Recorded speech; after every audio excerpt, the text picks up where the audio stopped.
This is Dagon by H.P. Lovecraft. I am writing this under an appreciable mental strain, since by tonight I shall be no more. Penniless, and at the end of my supply of the drug which alone makes life endurable, I can bear the torture no longer, and shall cast myself from this garret window into the squalid street below. Do not think from my slavery to morphine that I am a weakling or a degenerate. When you have read these hastily scrawled pages, you may guess, though never fully realize, why it is that I must have forgetfulness or death. It was in one of the most open and least frequented parts of the broad Pacific that the packet of which I was a supercargo fell a victim to the German sea raider. The Great War was then at its very beginning, and the ocean forces of the Hun had not completely sunk to their later degradation, so that our vessel was made a legitimate prize, whilst we of her crew were treated with all the fairness and consideration due to us as naval prisoners. So liberal, indeed, was the discipline of our captors that 5 days after we were taken, I managed to escape alone in a small boat with water and provisions for a good length of time. When I finally found myself adrift and free, I had but little idea of my surroundings. Never a competent navigator, I could only guess vaguely by the sun and the stars that I was somewhat south of the equator. Of the longitude I knew nothing, and no island or coastline was in sight. The weather kept fair, and for uncounted days I drifted aimlessly beneath the scorching sun, waiting either for some passing ship or to be cast on the shores of some habitable land. But neither ship nor land appeared, and I began to despair in my solitude upon the heaving vastnesses of unbroken blue.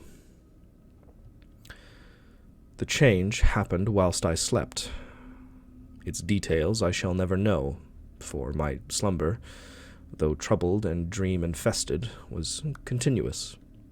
When at last I awakened, it was to discover myself half-sucked into a slimy expanse of hellish black mire which extended about me in a monotonous undulations as far as I could see, and in which my boat lay grounded some distance away. Though one might well imagine that my first sensation would be of wonder at so prodigious and unexpected a transformation of scenery, I was in reality more horrified than astonished, for there was in the air and in the rotting soil a sinister quality which chilled me to the very core. The region was putrid with the carcasses of decaying fish and of other less describable things which I saw protruding from the nasty mud of the unending plain. Perhaps I should not hope to convey in mere words the unutterable hideousness that can dwell in absolute silence and barren immensity. There was nothing within hearing, and nothing in sight save a vast reach of black slime. Yet the very completeness of the stillness and the homogeneity of the landscape oppressed me with a nauseating fear. The sun was blazing down from a sky which seemed to me almost black in its cloudless cruelty, as though reflecting the inky marsh beneath my feet. As I crawled into the stranded boat, I realized that only one theory could explain my position. Through some unprecedented volcanic upheaval, a portion of the ocean floor must have been thrown to the surface, exposing regions which for innumerable millions of years had lain hidden under unfathomable watery depths. So great was the extent of the new land which had risen beneath me, that I could not detect the faintest noise of the surging ocean, strain my ears though I might, nor were there any seafowl to prey upon the dead things. For several hours I sat thinking, or rather brooding, in the boat, which lay upon its side and afforded a slight shade as the sun moved across the heavens. As the day progressed, the ground lost some of its stickiness and seemed likely to dry sufficiently for traveling purposes in a short time.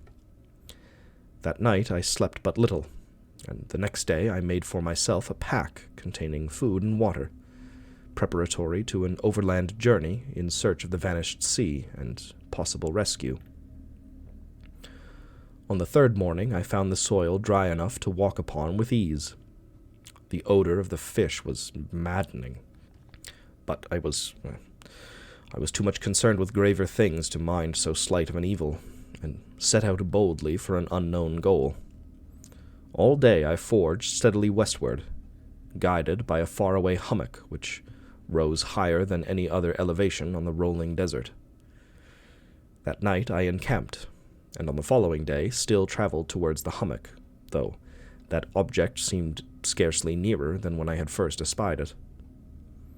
By the fourth evening I attained the base of the mound, which turned out to be much higher than it had appeared from a distance, an intervening valley setting it out in sharper relief from the general surface.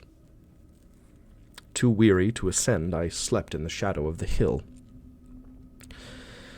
I know not why my dreams were so wild that night, but ere the waning and fantastically gibbous moon had risen far above the eastern plain, I was awake in a cold perspiration, determined to sleep no more. Such visions as I had experienced were too much for me to endure again, and in the glow of the moon I saw how unwise I had been to travel by day. Without the glare of the parching sun, my journey would have cost me less energy. Indeed, I now felt quite able to perform the ascent which had deterred me at sunset. Picking up my pack, I started for the crest of the eminence. I have said that the unbroken monotony of the rolling plain was a source of vague horror to me, but I think my horror was greater when I gained the summit of the mound and looked down the other side into an immeasurable pit or canyon, whose black recesses the moon had not yet soared high enough to illumine. I felt myself on the edge of the world, peering over the rim into a fathomless chaos of eternal night. Through my terror ran curious reminiscences of Paradise Lost, and of Satan's hideous climb through the unfashioned realms of darkness. As the moon climbed higher in the sky, I began to see that the slopes of the valley were not quite so perpendicular as I had first imagined. Ledges and outcroppings of rock afforded fairly easy footholds for a descent, whilst, after a drop of a few hundred feet, the declivity became very gradual. Urged on by an impulse which I cannot definitely analyze, I scrambled with difficulty down the rocks, and stood on the gentler slope beneath, gazing into the Stygian deeps where no light had yet penetrated. All at once, my attention was captured by a vast and singular object on the opposite slope, which rose steeply about 100 yards ahead of me. An object that gleamed whitely in the newly bestowed rays of the ascending moon. That it was merely a gigantic piece of stone, I soon assured myself, but I was conscious of a distinct impression that its contour and position were not altogether the work of nature. A closer scrutiny filled me with sensations I cannot express, for despite its enormous magnitude and its position in an abyss which had yawned at the bottom of the sea since the world was young, I perceived beyond a doubt that the strange object was a well-shaped monolith, whose massive bulk had known the workmanship, and perhaps the worship, of living and thinking creatures. Dazed and frightened, yet not without a certain thrill of the scientist's or archaeologist's delight, I examined my surroundings more closely. The moon, now near its zenith, shone weirdly and vividly above the towering steeps that hemmed in the chasm, and revealed the fact that a far-flung body of water flowed at the bottom, winding out of sight in both directions, and almost lapping my feet as I stood on the slope. Across the chasm, the wavelets washed the base of the Cyclopean monolith, on whose surface I could now trace both inscriptions and crude sculptures. The writing was in a system of hieroglyphics unknown to me, and unlike anything I had ever seen in books, consisting for the most part of conventionalized aquatic symbols such as fishes, eels, octopi, crustaceans, mollusks, whales, and the like.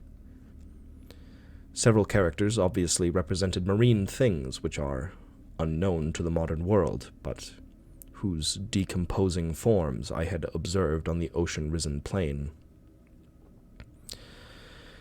It was the pictorial carving, however, that did most to hold me spellbound. Plainly visible across the intervening water on account of their enormous size were an array of bas-reliefs whose subjects would have excited the envy of a Dore. I think that these things were supposed to depict men, well, at least a certain sort of men, though the creatures were shown disporting like fishes in the waters of some marine grotto, or paying homage at some monolithic shrine which appeared to be under the waves as well. Of their faces and forms I dare not speak in detail, for the mere remembrance makes me grow faint. Grotesque beyond the imagination of a Poe or a Bulwer, they were damnably human in general outline, despite webbed hands and feet. Shockingly wide and flabby lips, glassy, bulging eyes, and other features less pleasant to recall. Curiously enough, they seemed to have been chiseled badly out of proportion with their scenic background, for one of the creatures was shown in the act of killing a whale, represented as but little larger than himself. I remarked, as they say, their grotesqueness and strange size, but in a moment decided that they were merely the imaginary gods of some primitive fishing or seafaring tribe, some tribe whose last descendant had perished eras before the first ancestor of the Piltdown or Neanderthal man was born. Awestruck at this unexpected glimpse into a past beyond the conception of the most daring anthropologist, I stood musing whilst the moon cast queer reflections on the silent channel before me. Then suddenly I saw it. With only a slight churning to mark its rise to the surface, the thing slid into view above the dark waters. Vast, Polyphemus-like and loathsome, it darted like a stupendous monster of nightmares to the monolith, about which it flung its gigantic scaly arms, the while it bowed its hideous head and gave vent to certain measured sounds. I think I went mad then. Of my frantic ascent of the slope and the cliff, and of my delirious journey back to the stranded boat, I remember but little. I believe I sang a great deal, and laughed oddly when I was unable to sing. I have indistinct recollections of a great storm some time after I reached the boat. At any rate, I know that I heard peals of thunder, and other tones which nature utters only in her wildest moods. When I came out of the shadows, I was in a San Francisco hospital, brought thither by the captain of the American ship which had picked up my boat in mid-ocean. In my delirium I had said much, but found that my words had been given scant attention. Of any land upheaval in the Pacific, my rescuers knew nothing, nor did I deem it necessary to insist upon a thing which I knew they could not believe. Once I sought out a celebrated ethnologist and amused him with peculiar questions regarding the ancient Philistine legend of Dagon, the fish god, but soon perceiving that he was hopelessly conventional, I did not press my inquiries. It is at night, especially when the moon is gibbous and waning, that I see the thing. I tried morphine, but the drug has given only transient surcease, and has drawn me into its clutches as a hopeless slave. So now I am to end it all, having written a full account for the information or the contemptuous amusement of my fellow men. Often I ask myself if it could not have been a pure phantasm, a mere freak of fever, as I lay sun-stricken and raving in the open boat after my escape from the German man-of-war. This I ask myself, but ever does there come before me a hideously vivid vision in reply. I cannot think of the deep sea without shuddering at the nameless things that may at the moment be crawling and floundering on its slimy bed, worshipping their ancient stone idols, and carving their own detestable likenesses on submarine obelisks of water-soaked granite. I dream of a day when they may rise above the billows to drag down in their reeking talons the remnants of puny, war-exhausted mankind. Of a day when the land shall sink, and the ocean floor shall ascend amidst universal pandemonium. The end is near. I hear a noise at the door, as of some immense, slippery body lumbering against it. It shall not find me. God, that hand! The window! The window! The window!